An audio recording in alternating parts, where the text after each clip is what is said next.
37 নং ৰাষ্ট্ৰীয় ঘাইপথত ডকাইতৰ সন্ত্ৰাস আৰক্ষীৰ জালত 5জনীয়া ডকাইতৰ দল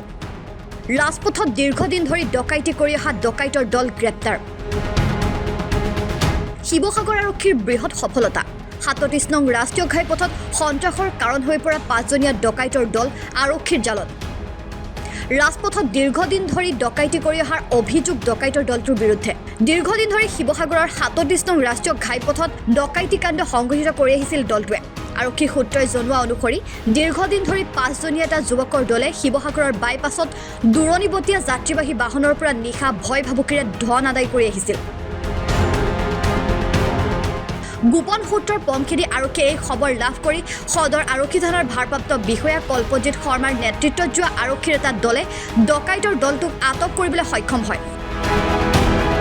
ৰাষ্ট্ৰীয় ঘাইপথৰ দাঁতিত এটা নৱনিৰ্মিত বাসগৃহত ডকাইতৰূপী যুৱকৰ দলটোৱে ঘাটি হিচাপে ব্যৱহাৰ কৰি অহাৰ লগতে ভাং সেৱন কৰি ৰাজপথত সন্ত্ৰাস চলাই আহিছিল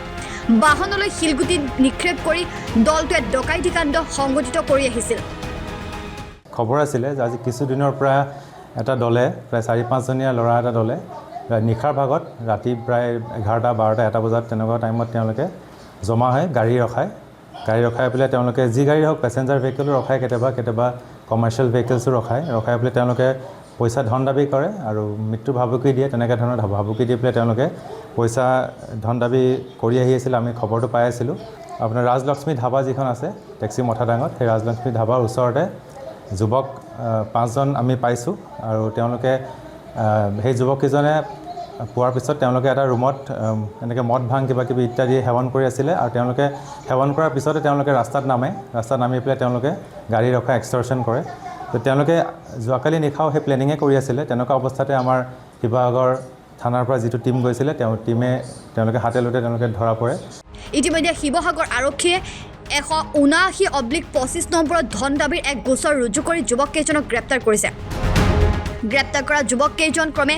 যজ্ঞদীপ ভূঞা মনদীপ গগৈ সাৰংগ গগৈ মানসজ্যোতি হাজৰিকা দেৱব্ৰত গগৈ বুলি জানিব পৰা গৈছে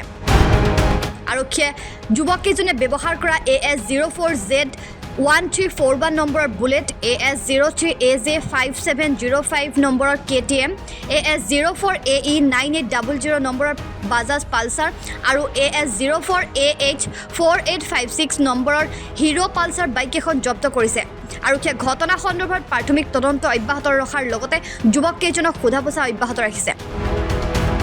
শিৱসাগৰৰ পৰা মুছাবি আলীৰ ৰিপৰ্ট প্ৰাইম অসম